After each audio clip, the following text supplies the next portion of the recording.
అందరికీ నమస్కారం. ఇవాళటి మన టాపిక్ పార్టీలు మారడం. ఎమ్మెల్యేలు పార్టీలు మారడం. ఎమ్మెల్యేలైనా ఎంపీలైనా ఎవరైనా కూడా పార్టీలు మారడం. బీఆర్ఎస్ ఎమ్మెల్యేలు కాంగ్రెస్కి మారుతుండ్రు. మరి ఇది ఎంతవరకు సమంజసం అనేది ఒక క్వశ్చన్ అనమాట. ఇప్పుడు మీ అందరికి ఒకటి చూపిస్తాను చూడండి ప్రజలారా. ఇవాళ గద్వాల ఎమ్మెల్యే బండ్ల కృష్ణమోహన్ రెడ్డి గారు ఇవాళ కాంగ్రెస్ పార్టీలో జాయిన్ అవుతుండ్రు. ఎవరి సమక్షంలో? రేవంత్ రెడ్డి గారి సమక్షంలో. మరి ఒక క్వశ్చన్, మనం మ్యాండేట్ ఇదే ఇచ్చినామా? మనం ప్రజలము. ఓకే, ఎవరన్నా నన్ను టీఆర్ఎస్ అన్నో ఇంకా వేరే అనుకుంటే మాత్రం చాలా పొరపాటు. నేను ఒక కామన్ సిటిజన్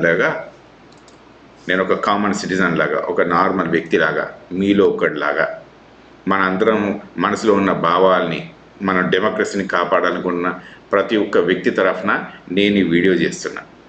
ఓకే, సో ప్రజలారా మీరు ఒకసారి చూడండి. మనకు మరి ఇప్పుడు మనం ఈ 60 సీట్లు ఏమో ఇచ్చినట్టున్నాం కదా కాంగ్రెస్కి. అవుట్ ఆఫ్ 119 కాంగ్రెస్కి ఇంత ఇచ్చినాం మనం. అంటే ఫుల్ మెజారిటీ ఉంది కదా ఇక్కడ.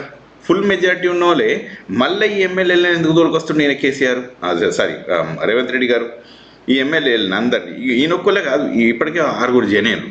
దానం నాగేందర్ గారు జాయిన్ అయినరు, కడియం శ్రీయర్ గారు జాయిన్ అయినరు, తెల్లం వెంకట్రావు గారు, పోచారం శ్రీనివాస్ రెడ్డి గారు, డాక్టర్ సంజయ్ కుమార్ గారు, కాళ యాదయ్య, ఈ బ్యాచ్ అంతా జాయిన్ అయింది ఇప్పటిదాకా.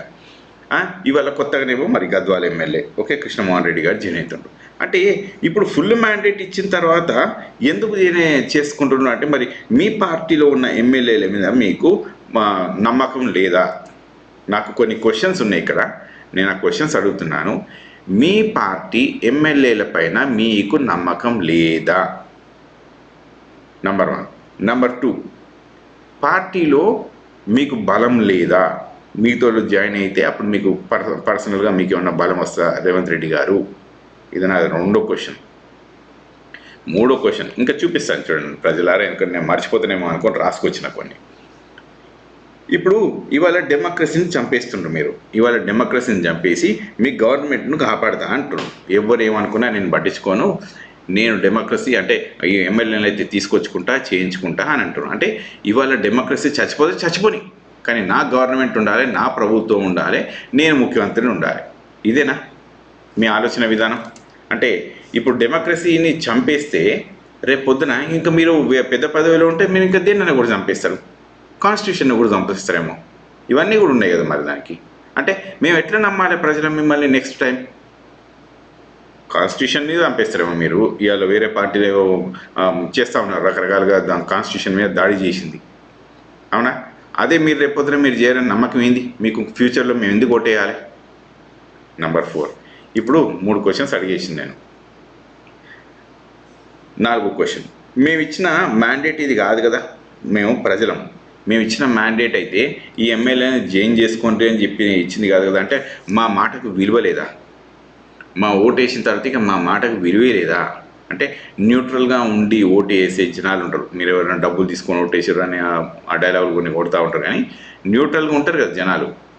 వాళ్ళు ఓట్లు వేసిండ్రు, వాళ్ళు కష్టపడి వాళ్ళు కూడా ఓటు దగ్గరకు వచ్చేసి ఎన్నోసార్లు ఎన్నో ప్రయత్నాలు చేసేసి ప్రభుత్వంకి వ్యతిరేకంగా ఎక్కడెక్కడ తప్పులు ఉన్నాయో అవన్నీ వెతికి చెప్పిన వాళ్ళు కూడా చాలామంది ఉంటారు. జెన్యూన్గా ఉండే వాళ్ళు ఉంటారు, న్యూట్రల్గా ఉండే వాళ్ళు ఉంటారు.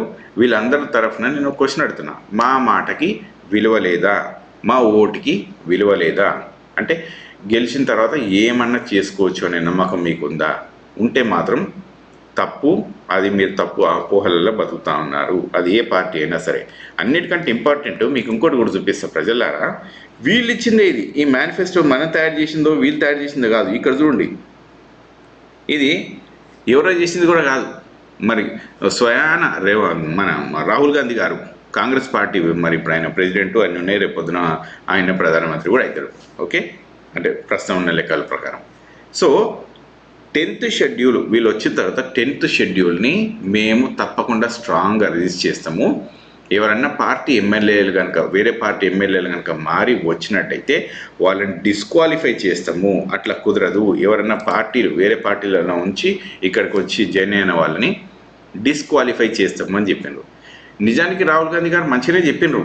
ఎందుకంటే కేశవరావు గారు మన ఢిల్లీలో పోయి కలిసి వచ్చిన తర్వాత ఆయన రాజ్యసభకి రిజైన్ చేసేసిండ్రు.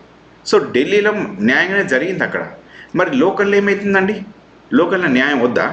అంటే ఢిల్లీలో ఎవరు ఏమన్నా చేసుకుని లోకల్లో మేము చేసుకునేది మేము చేసుకుంటాం అంటే ఇది తప్పు. ఇది ముమ్మాటికి తప్పు. ఇంకా ఇంకా చూపిస్తుంది చూడండి ప్రజలారా. ఇప్పుడు ఇది వీళ్ళదే కదా, క్యాన్సిల్ చేసేసారు కదా, అంటే దీని మీద నమ్మకం లేదంటే కదా వీళ్ళకే. ఇప్పుడు ఇక్కడ చూడండి, మొత్తం ఎమ్మెల్సీలు అందరినీ తీసుకుపోయి గంపగుత్త లెక్క దుంకుతుండ్రు వీళ్ళంతా. ఇదంతా ఏంటిది? రాత్రి మిడ్ నైట్ తర్వాత ఇగో వీళ్ళందరూ ఎవరు? రేవంత్ రెడ్డి గారి సమక్షంలో. ఇంకో రేవంత్ రెడ్డి గారు ఇక్కడ ఉన్నారు, దీపదాస్ బుడిషి గారు ఇక్కడ ఉన్నారు, మళ్ళీ వాళ్ళు ఢిల్లీ ఏజెంటే కదా వాళ్ళు వచ్చింది, పొంగులేటి గారు ఇక్కడ ఉన్నారు, మంత్రియే కదా ఆయన. సో వీళ్ళందరూ ఉండగా ఇగో బీఆర్ఎస్ వాళ్ళందరినీ పట్టుకొని వచ్చేసారు. ఎవరు? బసవరాజ్ సారయ్య గారిని, భానుప్రసాద్ గారిని, విఠల్ గారిని, ప్రభాకర్ గారిని, మల్లేశం గారిని, దయానంద్ గారిని, ఈ బ్యాచ్ అందరినీ తీసుకొని ఇక్కడ జాయిన్ అయినారు. సో మొత్తం ఎమ్మెల్సీలు అందరినీ గంపగూత లెక్క తీసుకొని వస్తుండ్రు. అంటే ఇది తప్పు. రేవంత్ రెడ్డి గారు దయచేసి కాన్స్టిట్యూషన్ని కాపాడండి. ప్రజలకు మీ పైన నమ్మకం ఉండాలి, ప్రభుత్వాల మీద నమ్మకం ఉండాలి. మీకు అధికారం వస్తే వీళ్ళు నిజంగా న్యాయాన్ని కాపాడతారు. న్యాయపత్రం మీరే కదా రిలీజ్ చేసింది, న్యాయయాత్రలు చేసింది కూడా మీరే కదా, మీ పార్టీనే కదా. మరి అట్లాంటి మీరే ఆ న్యాయాన్ని కాపాడకుండా అన్యాయాన్ని కాపాడితే తప్పు, ముమ్మాటికి తప్పు. ప్రజలు మిమ్మల్ని క్షమించరు. నెక్స్ట్ జనరేషన్కి మీరు ఇద్దామనుకున్న ఎగ్జాంపుల్ కనుక ఇదే అయితే యూఆర్ అబ్సల్యూట్లీ రాంగ్. మీరు ఈ ఎమ్మెల్యేలు అందరినీ కూడా రిజైన్ చేసి గెలిపించుకొని రండి, లేకుంటే మాత్రం చేయొద్దు. స్పీకర్ గారు దయచేసి మీరు ఇట్లాంటి వాటిని మీరు కూడా ఎంకరేజ్ చేయొద్దు. మొన్న మీద ఒక వీడియో చూసి నేను we won't encourage these things అన్నట్టు చెప్పాను. మరి ఓకే స్పీకర్ గారు, మీరు చాలా చదువుకున్న వ్యక్తి, మీరు మేధావులు కనుక మీరు ఈ పని చేయొద్దు, రైట్? మీరు ఈ డిఫెక్షన్ లా అనేది మనం ఖచ్చితంగా ఇంప్లిమెంట్ చేయాలి. వాళ్ళందరినీ మాత్రము ఎక్కడున్న వాళ్ళని అక్కడనే ఉంచండి, లేకుంటే వాళ్ళని రిజైన్ చేసి మీ పార్టీలకు జాయిన్ చేసుకోండి. Thank you very much. So మళ్ళీ నెక్స్ట్ వీడియోలో మళ్ళీ కలుద్దాం ప్రజలారా.